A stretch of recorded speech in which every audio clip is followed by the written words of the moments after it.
विराज बैठ, प्रसन्न हो। हाँ नहीं, ठीक ही रहना चाहिए। हम आपको अपने प्रभु का विधान बताते हैं थोड़ा सा। जब प्रभु किसी पर कृपा करते हैं, ये वैभव मिलना कृपा नहीं है, ये पुण्य है।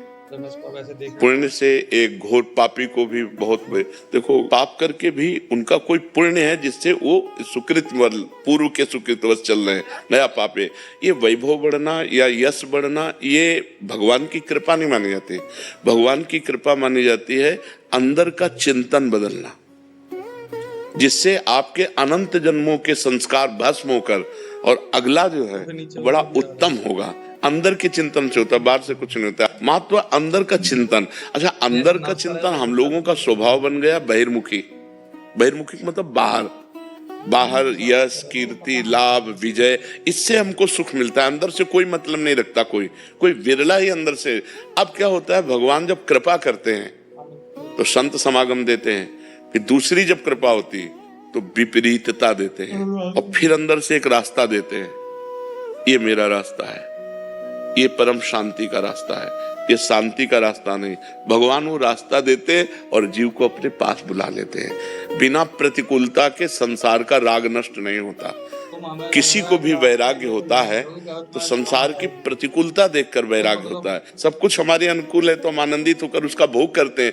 जब हमारे ऊपर प्रतिकूलता आती है तब ठेस पहुंचती है कि इतना झूठा संसार, तो अंदर से भगवान रास्ता देते हैं, ये सही है। भगवान बिना प्रतिकूलता के इस संसार को छुड़ाने का कोई भी औषधि नहीं रखी। आज तक जितने बड़े महापुरुष हुए हैं, जिनका जीवन बदला है, उनको प्रतिकूलता का दर्शन करके बदला है। तो कभी प्रतिकूलता आए तो उस समय आनंदित हो कि मेरे ऊपर अब भगवान की कृपा हो रही है, कि मुझे सतमार्ग में चलने की प्रेरणा मिल रही है। अगर सतमार्ग छूटा हो, ये सब तो एक सेकंड के लिए आप विचार कीजिए। अब अपना सुधार कर लो, अपने जीवन को सत्य में ले आओ, तो अगला जो होगा वो बहुत जोर का होगा।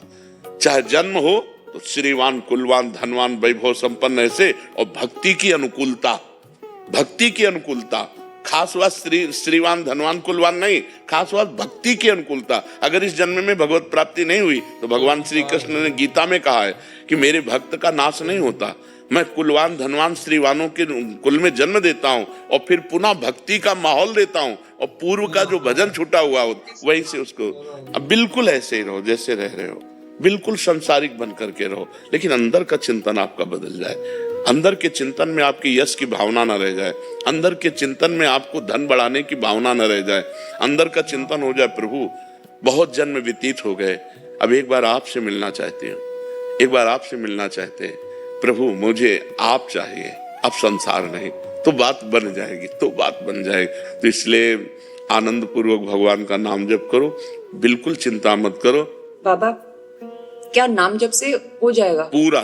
ये हम अपने जीवन का अनुभव बताते हैं। सांख्य योग और अष्टांग योग और कर्म योग और भक्ति योग, चारों योगों में प्रवेश रहा है। पहले हम सन्यासी रहे 20 वर्ष सन्यासी रहे काशी विश्वनाथ जी। तो हम सांख्य योग, अष्टांग योग, जो अष्टांग योग है ना, अष्टांग योग, कर्म योग, इन तीनों को अच्छी प्रकार जान करके और फिर भक्ति योग में आए हैं। स्वयं भगवान शंकर से बढ़कर कोई ज्ञानी तो नहीं ना, सनकादि से बढ़कर कोई ज्ञानी नहीं। वो हरिशरणम सनकादि हर समय जपते रहते हैं। भगवान शिव राम राम राम राम राम राम जपते रहते हैं। हम वृंदावनवासी प्रिया प्रीतम के उपासी, तो जो राम में राह है वही राह है, और जो धा है ये रस देने वाली वस्तु है। तो हम राधा राधा राधा राधा, मतलब आप ये समझो कि हमारी इतनी तार्किक बुद्धि रही, हमारी श्रद्धालु बुद्धि नहीं रही। सन्यासी की जो बुद्धि होती है वो तर्क प्रधान होती, कसौटी पर कसने पर। तो हम केवल भावुकता में राधा राधा का प्रचार नहीं कह रहे कि हमने सुना और ऐसे ग्रंथों में पढ़ा, ऐसे कह रहे, स्वयं स्वाद लेके कह रहे और विश्वास के साथ कह रहे कि यदि आप राधा राधा जपते हो तो इसी जन्म में भगवत प्राप्ति हो जाएगी, इसी जन्म में।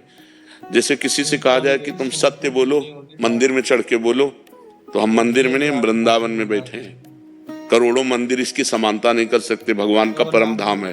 अगर राधा राधा नाम चल रहा है तो इसी जन्म में भगवत प्राप्ति हो जाएगी। हमारी आखिरी श्वास यदि राधा, तो मुझे श्री जी की प्राप्ति, भगवान की प्राप्ति हो जाएगी, इसमें कोई संशय नहीं। और किसी साधनों की कोई आवश्यकता नहीं, आप केवल अंदर ही अंदर चलाइए और लिखिए। देखो, हम जो कह रहे हैं उसको समझो। बहुत अधिक नाम जपने की हमें चेष्टा नहीं करनी, कम संख्या हो लेकिन मन लगा करके हो। जैसे हम, अब देखो, आप लिखो राधा, अपने दिमाग में लिखो, खुले नेत्रों लिखो, या बाहर देखो, दिखाई दे रहा है राधा लिखा हुआ, वही कान में सुनो राधा, वही अंदर उठाओ राधा, ये तीनों का एकाकार हो जाए तो ये करोड़ों नाम जप के बराबर है। देखो, जैसे हम बोला राधा, ऐसे हम 1000 राधा नाम बोले तो हम बोला राधा, ये उपांशु है, इसे उपांशु कहते हैं। राधा राधा राधा राधा 1000 बार, ये उपांशु हुआ। अब ये ऐसे उपांशु हम 10,000 बार जप करें, अंदर देखते हुए बोले राधा, उपांशु 10,000 बार नाम जप करने का फल एक बार मानसिक में है। इतना बड़ा फल है ये। ऐसे राधा राधा राधा चल रहा है, नेत्रों से हम उसे देख रहे हैं, कानों से उसे सुन रहे हैं।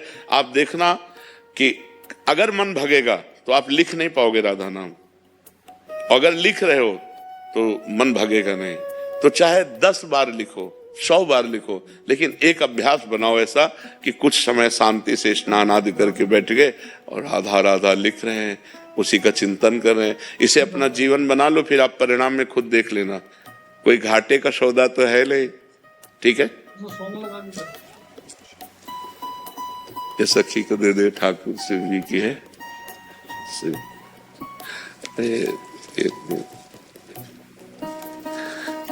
खूब आनंदित रहो, नाम जप करते रहो।